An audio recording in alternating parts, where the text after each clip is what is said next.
Housing projects में हमें जब वही क्यूरी आती है कि हमें बहुत रीज़नेबल और इकोनॉमिकल बजट का प्लॉट ही रिक्वायर्ड है, हमारे पास बजट कम है, तो आप लोगों को जो ऑप्शंस मिलेगी वो डेफिनेटली कॉम्प्रोमाइज़ लोकेशन होगी। अब कॉम्प्रोमाइज़ लोकेशन कौन सी होती है ये मैं आपके साथ डिस्कस करता चलूँ। आप लोगों को डिफरेंट जो सोशल मीडिया फॉर्म्स हैं उसके ऊपर जो अट्रैक्शन के लिए पेमेंट प्लान्स या फिर उस जगह की एक वैल्यू शो की जाती है, वो इसलिए की जाती है ताकि आप एटलीस्ट क्यूरी करें। लेट्स सपोज मैं आपको एग्जांपल दे देता हूँ कि एक एरिया है, उसमें एक 10 मरले के प्लॉट की वैल्यू 1 करोड़ पे है। आपको अगर कहा जाए कि इस जगह के ऊपर 50 लाख का प्लॉट मिल जाएगा तो आपकी 110% कोशिश ये होगी कि इस बंदे को कॉल करें, कॉल करने के बाद उससे वो ऑप्शन पूछें और देन ऑप्शन पूछने के बाद उसको विज़िट करें। जब आप लोग विज़िट पे आते हैं तो आप लोगों को कुछ चीज़ें फेस करने को मिलती हैं और जब आपका एक्सपीरियंस होगा तो देन आप इस चीज़ को हमें भी अप्रिशिएट करेंगे कि जो आपने कहा था वैसा ही होता है। लो बजट आप जब भी कोई चीज़ सर्च करेंगे, सेल में कोई भी चीज़ सर्च करेंगे तो वो डिफेक्टेड होगी। आप चाहे वो क्लॉथ्स की सेल देख लें या फिर आप किसी भी चीज़ की सेल देख लें, जहाँ पे सेल लिखा होगा 20% 50% ऑफ होगा, तो वो या तो वो आर्टिकल्स होते हैं जो डिमांड जिनकी कम होती है और वो सीज़न चेंज होने के बाद वो अनसोल्ड रह जाती हैं चीज़ें और उसके ऊपर सेल्स लगती है, या फिर डिफेक्ट होता है उनमें। इसी तरह प्रॉपर्टी के ऊपर भी अगर कोई आपको बहुत इकोनॉमिकल रेंज के अंदर कोई चीज़ मिलेगी जिसकी एक्स्ट्रा ऑर्डनरी प्राइस नीचे होगी तो डेफिनेटली उसमें कोई ना कोई फॉल्ट होगा। फॉल्ट प्रॉपर्टी के अंदर किस तरह के होते हैं वो मैं आपको अपडेट करूँगा। फर्स्ट नंबर के ऊपर जो मैं समझता हूँ सबसे ज़्यादा एक सस्ती चीज़ मिलती है वो बाउंड्री होती है, बाउंड्री वॉल होती है, जहाँ पे उस सोसाइटी का एज होता है। उस एज के बाद या तो ओपन लैंड होती है, सम टाइम ग्रेव यार्ड होता है, और सम टाइम अगर कोई दूसरी सोसाइटी हो तो खैर उसके उस बाउंड्री को फिर भी बेहतर कंसीडर किया जाता है एज़ कम्पेयर टू वो बाउंड्री जहाँ पे बिल्कुल या तो ओपन लैंड है या फिर कोई ग्रेवयार्ड टाइप है। एजिस के ऊपर ही इस तरह की ऑप्शन होती हैं, या फिर इवन के ग्रिड स्टेशन।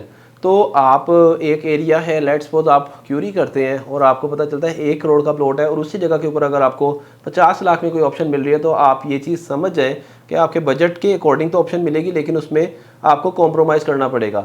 सेकंड नंबर के ऊपर बहुत सारे एरियाज़ ऐसे होते हैं जहाँ पे आबादी हो रही होती है, लेकिन कुछ एरियाज़ ऐसे होते हैं जहाँ पे कंस्ट्रक्शन की पेस कम होती है। उसमें बैकएंड पे रीज़न ये होता है सम टाइम कुछ प्लॉट ऐसे डीप होते हैं और हमने ऐसे ब्लॉक देखे हैं कुछ सोसाइटीज़ में, मैं किसी एक सोसाइटी को मेंशन नहीं करूंगा आपके साथ, डिफरेंट सोसाइटीज़ में ऐसे एरियाज़ हमने देखे हैं जहाँ पे प्लॉटों की गहराई बहुत ज़्यादा थी। बहुत ज़्यादा गहराई होना नेगेटिविटी में कंसीडर किया जाता है, क्योंकि अगर आप कंस्ट्रक्शन के प्लान से उसको परचेज़ करें तो डेफिनेटली कंस्ट्रक्शन कॉस्ट आपकी इतनी हाई हो चुकी हुई है कि आप उस प्रोजेक्ट उस प्लॉट को फिलअप करने लगेंगे तो आपके बहुत सारे पैसे उसमें अंगेज होंगे।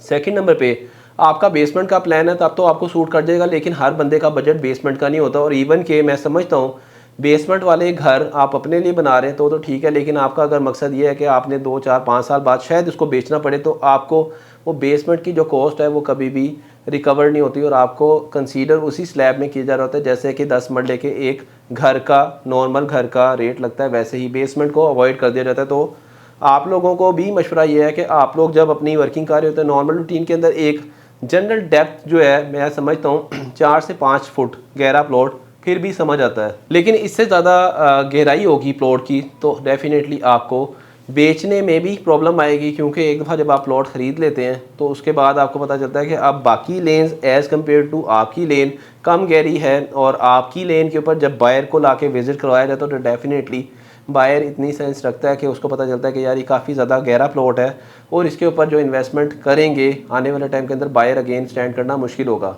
थर्ड नंबर पे मैं समझता हूँ कि जो कमर्शियल को प्रॉपर्टीज़ फेस कर रही होती हैं वो भी as compare to normal market आपको सस्ती मिल रही होती हैं और उनमें भी यही ड्राबैक होता है कि सामने एक हाई राइज प्रोजेक्ट स्टार्ट हो गया या फिर कंस्ट्रक्शन स्टार्ट हो गई, प्राइवेसी के इशू और रीसेलिंग के अंदर जब हम लोग किसी बायर को अगेन ला के उस प्लॉट का विज़िट करवाते हैं या इवन के हाउस सेल करना पड़ जाए तो उसका बायर आपको अगेन अच्छी प्राइस का नहीं लगता।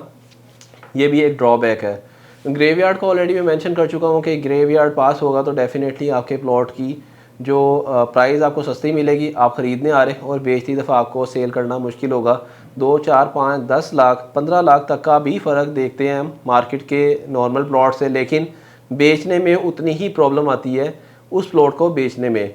तो ये भी एक हमने चीज़ देखी, सस्ते प्लॉट आपको मिल तो जाएंगे लेकिन सस्ते एरियाज़ को आपको अपनी वर्किंग में ऐड करना होगा ताकि आप जब ये डिसीजन कर लें। देखें चीज़ है, एरिया एक डेवलप होता है, उसमें सारी चीज़ें कॉमन है। आपका ग्रिड स्टेशन उस सोसाइटी का लगना है, ग्रिड के बिल्कुल पास होगा।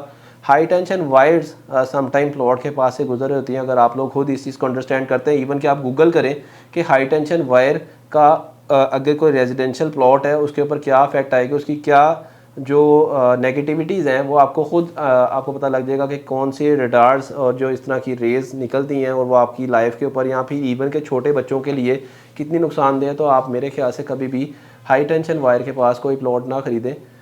ये चंद एक मैंने पॉइंट्स आपके साथ डिस्कस किए हैं। एक पॉइंट मज़ीद मैं ऐड करना चाहूँगा आपके साथ। विलेज के पास भी आपको प्लॉट सस्ता मिलेगा।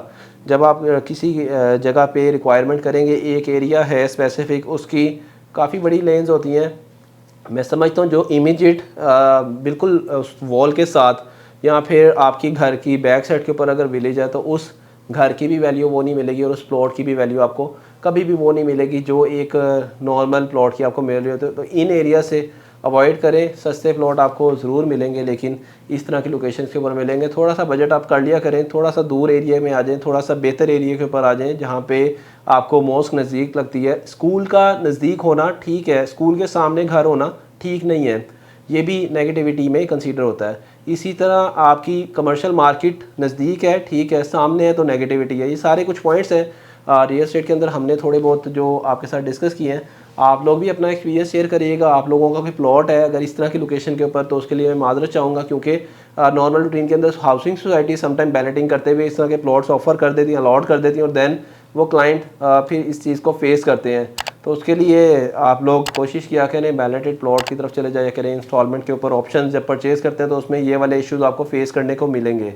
इंशाल्लाह चैनल पे न्यू है तो इसको सब्सक्राइब कर लीजिएगा। इसी तरह की बहुत सारी वीडियोस हमारे इस चैनल के ऊपर इंफॉर्मेटिव आपको मिलते रहेंगी। Thank you so much for watching us. अल्लाह हाफ़िज़।